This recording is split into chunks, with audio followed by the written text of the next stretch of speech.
I wanted to talk to you today just about what's going on in the markets and really the topics that I think are most intriguing to our clients and everyday folks out there that may be trading for themselves are the sexy names, right? You're talking about Nvidia or the Mag 7, the Hyperscalers, and so much money is running toward those names. And I know we've had tons of conversations internally about how well they've performed, but what we've questioned is who is next in line to benefit from this huge AI build out.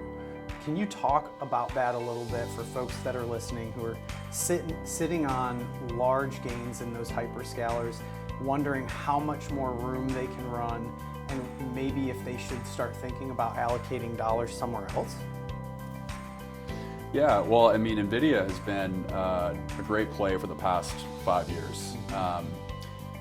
You look at just basically the stock running up over, it's been at 10x, over 10,000% over the past 5 years, and is now 8% of the S&P 500 index.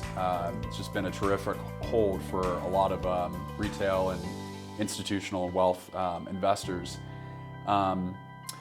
But at this point, the thing that our team has been looking at is just where does Nvidia go from here? And with Nvidia having reported last week earnings for the fourth quarter of 2025, they beat and raised, right? Which means that they beat the streets or analysts' expectations on revenue and earnings, and then raised their guidance for 2026. And they were citing increasing and accelerating spending from the hyperscalers, which are the Microsofts, the Googles, the Metas of the world, and the stock sold off 5%, which is pretty incredible to think about, like a company doing that well and still selling off. The other piece of this though is on the AI trade that everybody has been sort of playing with Nvidia. That's not slowing down. Right, like we still see the hyperscalers raising their guidance for how much they're going to be spending. If you look at how much they spent on the AI build out in 2025 versus what they're guiding for in 2026, it's about a 60% increase, which is an acceleration from the growth rate from 2024 to 2025. Right. We're looking at over $700 billion of spending in 2026 from about 8 companies. Right, which is incredible. And all of that money is going somewhere, right? And so a lot of it goes to Nvidia, but there are many other companies and sectors that benefit from that spending. A lot of those companies are suppliers to Nvidia, right, that are further up the supply chain. And so, just given the fact that Nvidia has gotten to a point where it's a $4.5 trillion market cap, it's 8% of the index, they're beating and raising guidance and still selling off. That to us kind of rings similar to what happened back in 2000, right, with Cisco. And there are some similarities, just in the sense that Cisco, they were basically the Nvidia of the internet, right? They were providing the hardware and the software, the picks and shovels to making the internet happen.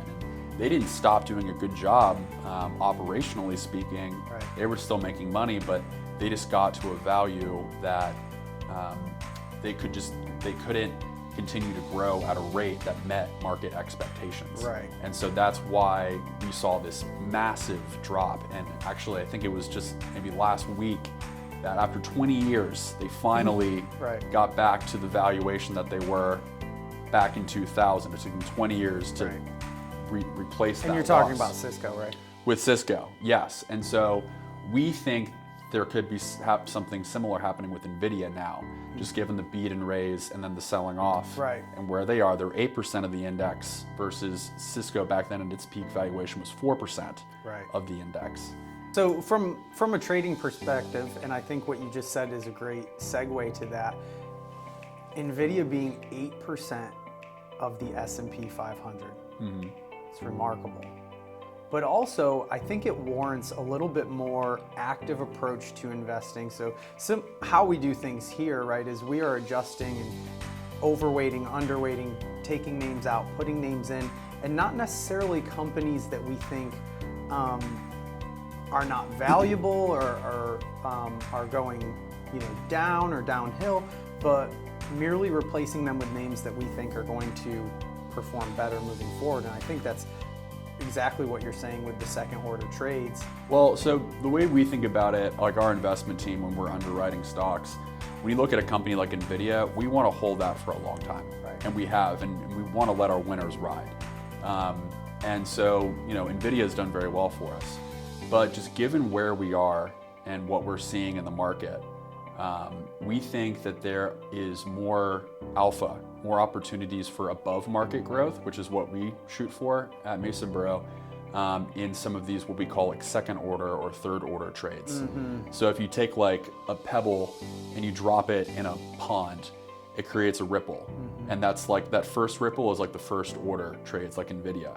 But then there's like a second ripple and a third ripple. And so we're looking out further down the supply chain past Nvidia. So like, who are the companies that are supplying Nvidia with the tools they need in order to make the chips for their customers?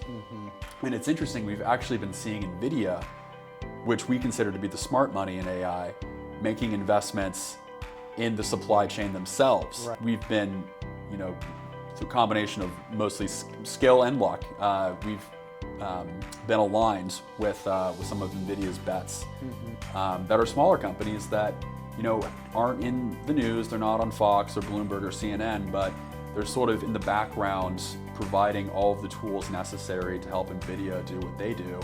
And we think that there's more opportunities for them in 2026 and really over the next 3 to 5 years to catch up to Nvidia in terms of the amount of hype and market focus.